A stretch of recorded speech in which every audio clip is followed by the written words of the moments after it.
Hey, yo, whoa, this is another episode, of Ski's Opinion with your gracious and humble host, Ski. I am back, people. Another episode of Ski's Opinion. This is the show about everything, you guys, and nothing at all. And today, that's what we're going to talk about. This is what I'm going to start focusing this show on. About everything, people, and nothing at all. Some of this stuff don't mean anything. Some of it means everything, right? But we're going to jump right into the show. I'm back, you guys. I'm going to go back to doing my show the way that I've been doing it. I'm going to do a show that is a clip show. But this won't be the show that we do that on. This show, we're going back to the beginning. We're going to bring it back to the beginning, people. We're going to bring this back to where we all started, right? We're going to bring this back to where it should be. Let me stop, but for real, I'm going back to the base, right? Something I tried. Don't think that it's something that's a good fit for this part of the platform of how I'm doing my shows. So, we're going back. First thing first, the first topic I want to touch on, you guys, would be Dr. Cheyenne Bryant. I think I'm saying it right? I probably shouldn't be saying doctor, since she actually just admitted, well, a couple weeks back admitted that she doesn't hold a license as a doctor, right? She's a life coach, somewhat of a therapist, something like that, right? But the lady keep lying. Instead of just owning up to what it is, because your credentials been called out, everybody knows you're a fraud, right? But she's gonna keep holding on to this facade of, I went to school for it, I did that, this and that, and the school shut down and they gave me the money back for all of this BS, right? So I just want to touch a little bit on this because I want to talk about delusional people and delusional things, right? I'm going to say that this woman is delusional if she believes that we're still believing what she's saying right now, right? You've been exposed and you don't want to let it go. She doesn't want to say, hey, I really messed up, guys. I never meant for it to go this far. Cat out the bag, I am a life coach. I'm not a doctor. I don't actually have those credentials, but what I do is very helpful to the people that actually does sessions with me. That's it. Let it go, tell the truth, be honest, and lay it all out there, right? Would you have had a dirty face? Yes, you gotta clean that up. But being honest and owning up to what you did actually is a step in the right direction as far as coming back, into good graces with the people, right? To what they never may really trust you again, but they would respect, right? You got Corey Holcomb going in, people, right? And people got to give him his props. He called this a long time ago, you guys. Corey said it. Corey said that this one was a fraud, and she was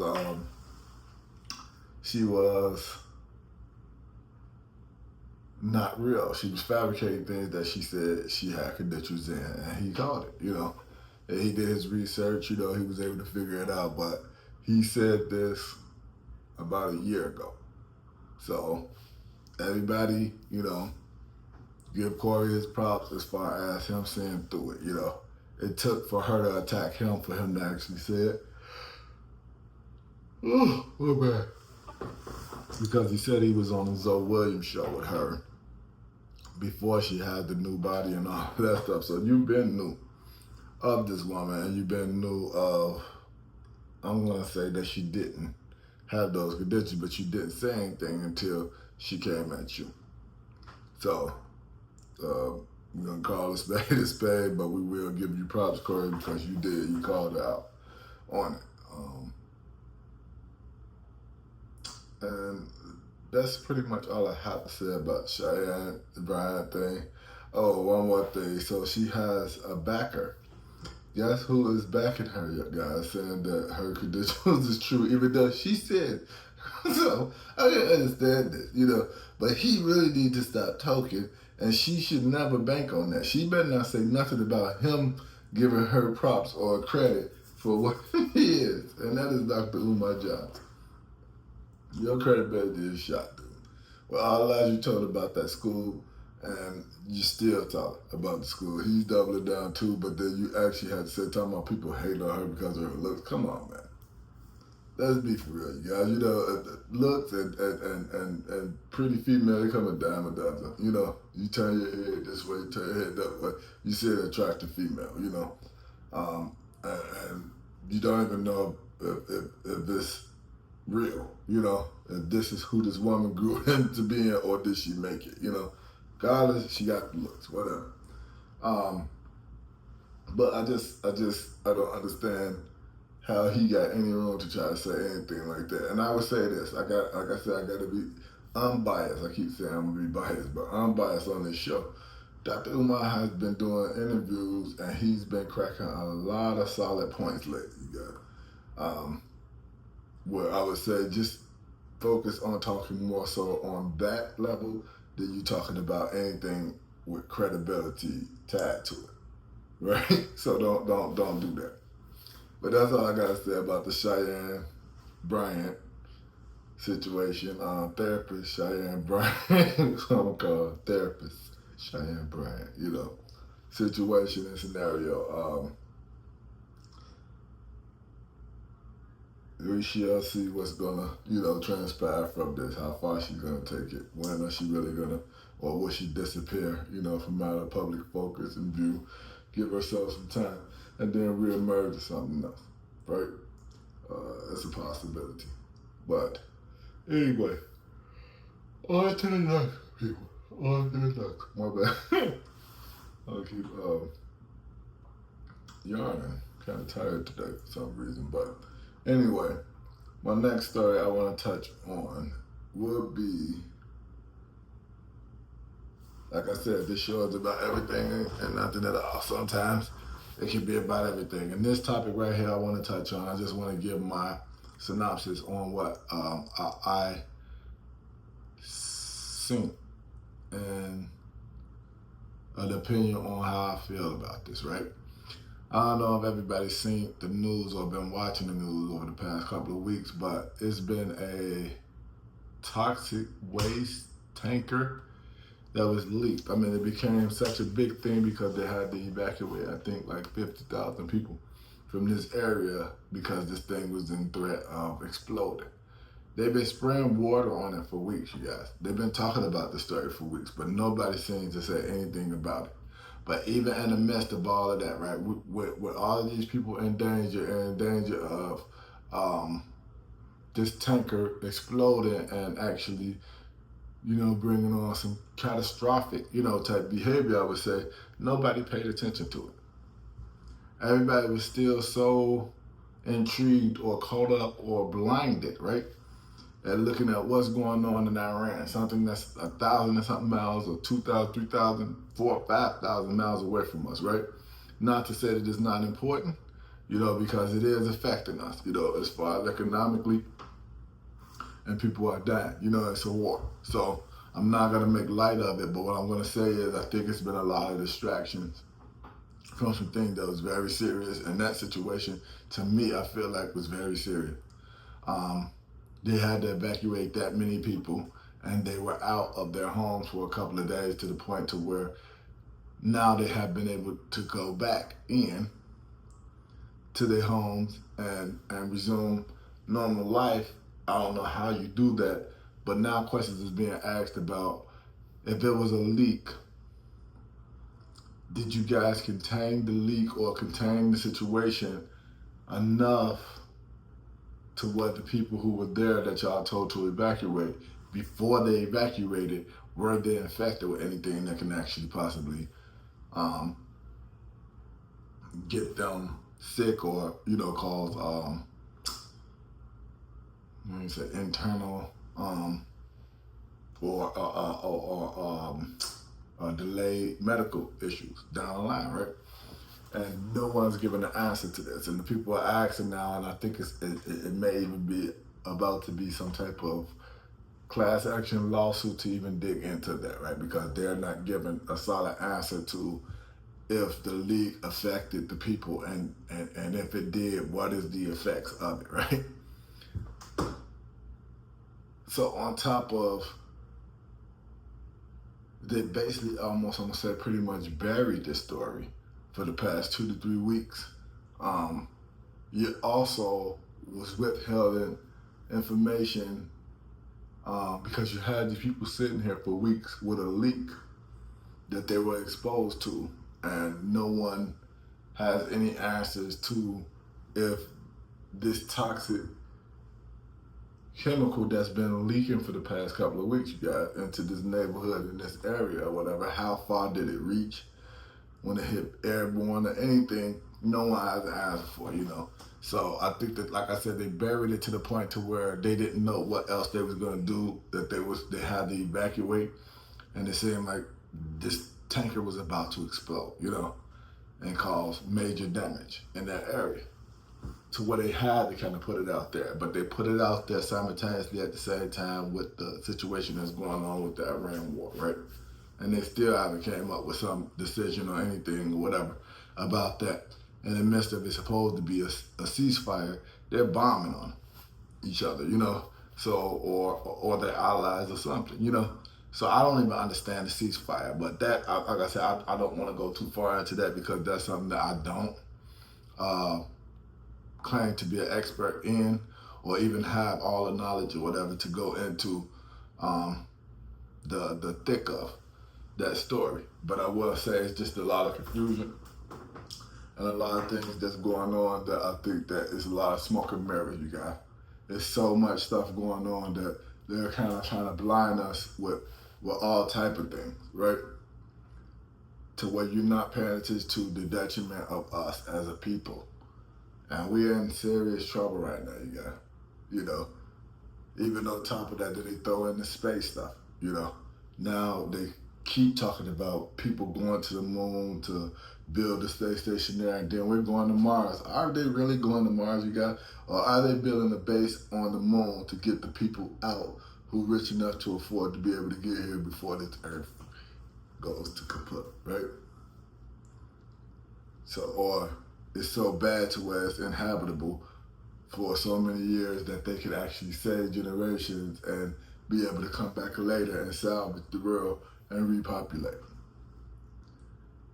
That's just me talking, you guys, spitballing. I just wanted to give my opinion on those situations as far as the tanker in California, I think it was, and the war scenario and all of the BS that's been going on in the media, just to keep us blinded. That's how I feel about it. That's all I got to say about that.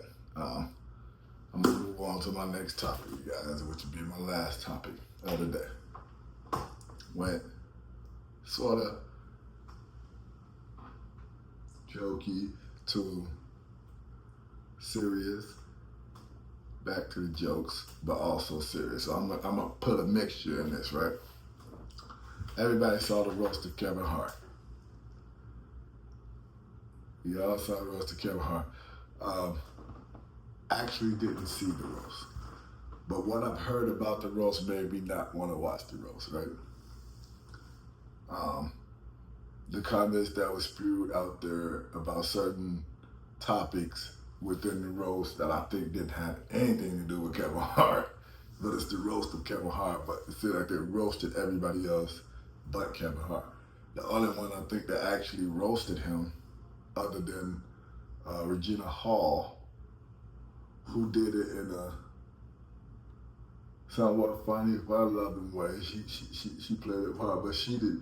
I keep hearing that she didn't even laugh at the jokes that they were saying there that was so disrespectful about our sister Cheryl Underwood, the good late brother George Floyd, and a host of other things that they said that went on, right? Um, I'm not here to talk about the roast, because like I said, I'm quite sure everybody heard about it. It's been going on for the past couple of weeks that even spilled into, criticism of Kevin, to the point to where Kevin, other businesses is getting dragged into, like with the Heartbeat Productions, the downside of him firing all these people and the business going bad and some other things that I don't think even have nothing to do with the roast thing, but now they're trying to dig into everything what's going on with Kevin Hart because of this. So Kevin came on to the Breakfast Club this week, you guys. I'm gonna say to full damage control. That's the only way I could put it, is to try to save face or come up with a response to all the backlash that he's been getting since the roast. Kevin, to me, came off very arrogant and unapologetic, about the things that were said. When he was even talking on some of those things, it was very matter of factly, the way he was even talking, like he didn't really care. Even with him saying, oh, with the George Floyd, would I have said it? But I understood why it was said, the premise of, how can you understand why it was said? And if you wouldn't say it, then that means that you think it was in poor taste, Kev. So why would you feel like it was all right because he had the best set there, if you ask me? How? With a bunch of racist jokes? And let's kill the racist thing, okay, right? People, but a bunch of jokes that was derogatory and downright vile towards a group of people, just one group of people, right? We're not even gonna say that group of people because they keep screaming, we playing this card, we playing that card, right? And as much as they keep telling us to get over slavery, how many jokes did they make about slavery at that roast, you guys? Get over it. Get over it. Y'all won't let us. You keep talking about it, man. Like y'all keep making light of it and then feeling like it's okay to do that and then try to make an excuse for the way that we try and deal with trauma, right? Yeah, right. I don't like saying it no more, because I don't think there's no way that you can give power to it, that you can reverse the power of what it meant, right? The derogatory statement and the way that it was used, the term that it was used in, I don't think that you can flip it upside down on top of his head and make it a term of endearment. It's not as too much ugliness on that word, right? For what they was trying to make it mean. What it was originally meant and all that, they switched that. They turned that on its head. And then we tried to turn it back on. And you try, whatever. But what I'm going to say is, want us to get over slavery, stop talking about it. You want us to get over slavery, take accountability for it. Please do. You got the whole world saying that this was the most heinous crime that has ever been known to mankind in the history of the human race. This was the most vile and disgusting act that could have ever been put upon any group of people on this God's green earth. And the country that was the most involved in this happening, this misery that we have to live with, and the country that keeps telling us, get over it, said that it wasn't. So then tell me what was worse than slavery, guy? You're gonna say that because you inflicted it. You're the reason for it. So you can't even take accountability for it, but you're telling us to get over it? You're gonna keep enforcing these stereotypes and keep putting in laws and putting in things in place to hurt us and to stop us from prospering. They done rolled everything back, you guys. Everything that put us on an even playing field, They rolling it all back to put us right back where? When he say those words, make America great again, what do you think he mean?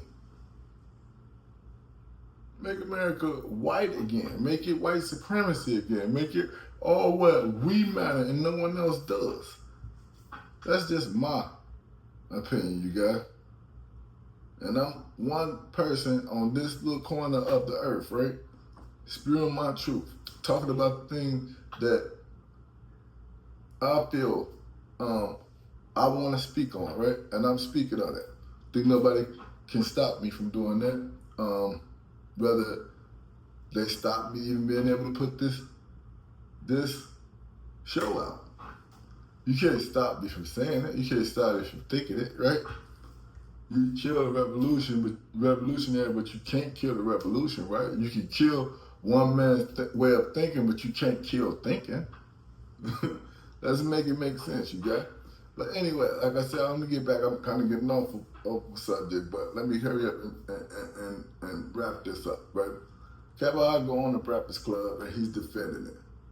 Like I said, he sounds very dismissive and arrogant. The things that we're doing, you can't even understand. You can't even fathom. What that have to do with a bunch of white guys coming on stage insulting our people and ridiculing our sister? Not even just our sister, one of our elders, right? And yeah, she agreed, she allowed it to happen, and this and that. Dude, what choice did she really have? And why come that was even posed to her? Why was y'all asking her, is it all right if we talk about your dead husband who committed suicide? Why was that even a question that should be asked to do? Especially for a roast about another person. How I become the topic of the roast. It should have been the roast of Cheryl Underwood, from as far as what I can hear about all of the jokes. They talked more about this woman and put her down worse and roasted her more than they roasted him. And he said, that's what a roast is supposed to be, offensive. A roast is supposed to be offensive to the person who's being roasted, not to everybody else. Let's make it make sense, man. Like I said, the only person who actually came out there and roasted him was two black people.